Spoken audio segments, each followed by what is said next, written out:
अपने कर्म कैसे करें, जानिए स्वयं श्री कृष्ण जी से। श्री कृष्ण कहते हैं, सुख दुख, हानि लाभ, जय पराजय को समान मानकर कर्तव्य पालन के लिए लड़ो। इस प्रकार अपनी जिम्मेदारी पूरी करने से आपको कभी पाप नहीं लगेगा। महाभारत के समय पर अर्जुन ने भय व्यक्त किया था कि शत्रुओं को मारने से उन्हें पाप लगेगा। श्री कृष्ण इस आशंका का समाधान करते हैं।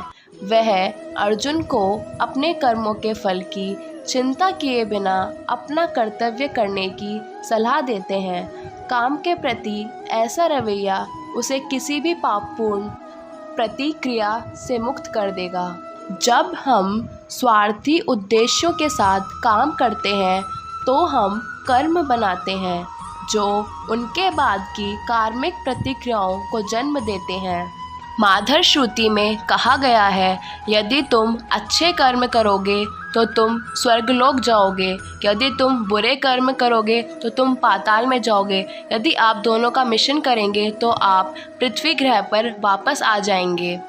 किसी भी स्थिति में हम अपने कर्मों की प्रतिक्रिया से बंध जाते हैं। इस प्रकार सांसारिक अच्छे कर्म भी बंधनकारी होते हैं। इनका परिणाम भौतिक पुरस्कारों के रूप में मिलता है, जो हमारे कर्मों के भंडार को बढ़ाते हैं और इस भ्रम को गहरा करते हैं कि दुनिया में खुशी है। हालांकि यदि हम स्वार्थी उद्देश्य को छोड़ देते हैं तो हमारे कार्य अब कोई कार्मिक प्रतिक्रिया उत्पन्न नहीं करते हैं। उदाहरण के लिए हत्या एक पाप है और दुनिया के हर देश का न्यायिक कानून इसे दंडनीय अपराध घोषित करता है। लेकिन यदि कोई पुलिसकर्मी अपने कर्तव्य का पालन करते हुए डाकुओं के गिरोह के नेता को मार देता है, तब उसे इसके लिए दंडित नहीं किया जाता है। यदि कोई सैनिक युद्ध में शत्रु सैनिक को मार देता है, तब उसे इसके लिए दंडित नहीं किया जाता है। दरअसल उन्हें बहादुरी के लिए मेडल से भी नवाजा जा सकता है। सजा की स्पष्ट कमी का कारण यह है कि यह कार्य किसी दुर्भावना या व्यक्तिगत उद्देश्य से प्रेरित नहीं है।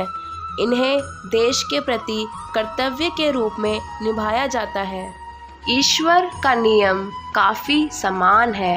यदि कोई सभी स्वार्थी उद्देश्यों को त्याग देता है और केवल सर्वोच्च के प्रति कर्तव्य के लिए कार्य करता है, तो ऐसा कार्य कोई कार्मिक प्रतिक्रिया उत्पन्न नहीं करता है। इसी प्रकार हम सबको मिलकर पृथ्वी के उद्धार के बारे में सोचना चाहिए। हमें अपने स्वार्थ के लिए किसी पशु पक्षी, प्रकृति यानी पेड़ पौधे और जानवरों को कष्ट नहीं देना चाहिए। और अगर हमें सच का साथ देने के लिए किसी व्यक्ति का बुरा भी बनना पड़े, तो हमेशा हमें अपने रिश्तों को छोड़कर हमेशा सच का ही साथ देना चाहिए। इस प्रकार हमें कभी पाप नहीं लगेगा। श्री कृष्ण भी अर्जुन को सलाह देते हैं कि वे परिणामों से अलग हो जाएं और केवल अपने कर्तव्य पर ध्यान दें। जब वह जय पराजय, सुख दुख को समान मानकर समभाव से युद्ध करता है, तब शत्रुओं को मारकर भी उसे कभी पाप नहीं लगता। जिस प्रकार कमल का पत्ता पानी से अछूता रहता है, उसी प्रकार जो लोग सभी आसक्ति का त्याग कर अपने सभी कर्म भगवान को समर्पित कर देते हैं, वे पाप से अछूते रहते हैं और उन्हें कभी पाप नहीं लगता।